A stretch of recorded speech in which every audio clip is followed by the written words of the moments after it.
आप एक पाइप देख लो, पाइप, कोई सी भी पाइप देख लो और वो कुछ गोला प्रकार हो, कुछ मतलब उसका जो मुंह इस प्रकार से हो, तो वह एक बेलनाकार पाइप कहलाएगी।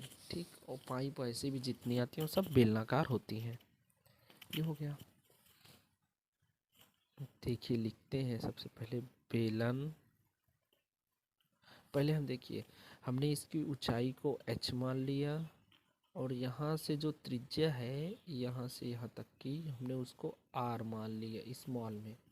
ठीक, तो बेलन का पृष्ठीय क्षेत्रफल क्या होगा? बेलन का पृष्ठीय क्षेत्रफल 2 पाई आर एच होगा। ठीक, अब बात करते हैं बेलन का आयतन क्या होगा? बेलन का आयतन, आयतन की बात करते हैं, बेलन का आयतन होगा पाई आर स्क्वायर एच। एक बात याद रखना, जो आयतन का मात्रक होगा वो क्यूब में आएगा। ठीक, जैसे सेंटीमीटर क्यूब, मीटर क्यूब, इसमें आएगा। जो क्षेत्रफल होगा उसका मात्रक जो होगा उसका मात्रक हमेशा स्क्वायर में आएगा, जैसे सेंटीमीटर स्क्वायर, स्क्वायर स्क्वायर में ही हमेशा आएगा। ठीक, ये हो गया। अब बात करते हैं हम शंकु के बारे में। शंकु क्या होगा? एक जोकर की हम टोपी ले लेते हैं। तो जब जोकर की आप लोग टोपी देखोगे तो कुछ इस प्रकार से होती है टोपी, और उसकी त्रिज्या हमने ऊंचाई माना h, मान लिया। ठीक, तिरछी ऊंचाई मैंने l मान लिया, त्रिज्या मैंने उसकी r मान लिया, यहाँ से यहाँ तक। सेम वही कंडीशन, शंकु का पृष्ठीय क्षेत्रफल बराबर पाई आर एल। शंकु का आयतन बराबर, शंकु का आयतन बराबर 1/3 पाई आर स्क्वायर एच। शंकु की तिरछी ऊंचाई बोले एल बराबर √h² प्लस आर स्क्वायर, ये होता है। ठीक, ये शंकु का हो गया। बेलन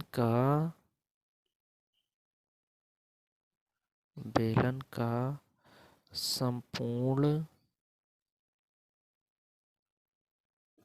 पृष्ठीय क्षेत्रफल ये देखो, हम भूल गए, मेरे दिमाग से उतर गया कि इसका भी लिखवाना था। बेलन का संपूर्ण पृष्ठीय क्षेत्रफल होगा 2 पाई आर ब्रैकेट में h प्लस का r। उसी प्रकार शंकु का भी मुझे लिखवाना था। तो शंकु का संपूर्ण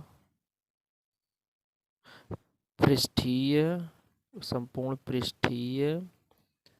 क्षेत्रफल बराबर पाई आर एल प्लस का आर, ये होता है। ठीक, गोले का वक्र पृष्ठीय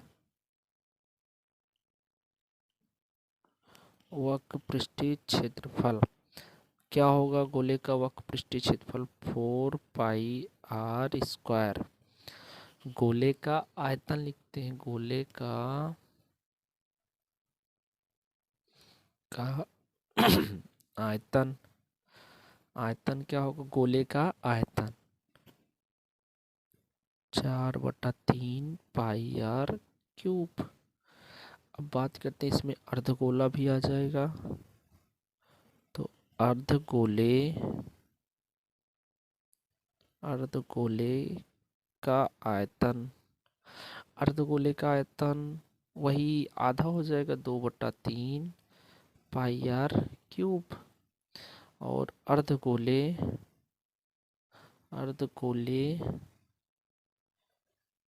का संपूर्ण पृष्ठीय क्षेत्रफल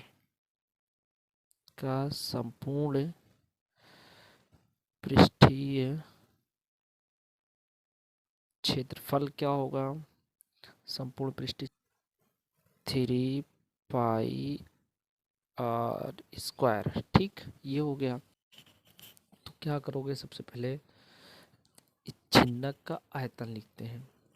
तो सबसे पहले, या ऐसे बोलते हैं, शंकु के छिन्नक का आयतन लिखते हैं। आयतन क्या होगा? पाई h कॉमन लेते हैं, 1/3 आ जाएगा। ब्रैकेट में r² प्लस का h, r² प्लस 2r और r, ये हो गया। हम मान लेते हैं कि ये छोटी त्रिज्या r हो गई, बड़ी त्रिज्या कैपिटल R हो गई, इसको हमने h मान लिया। अब शंकु का संपूर्ण, इसका छिन्नक का संपूर्ण पृष्ठीय क्षेत्रफल लिखते हैं। तो छिन्नक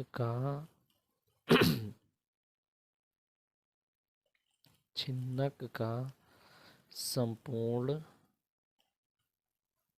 पृष्ठीय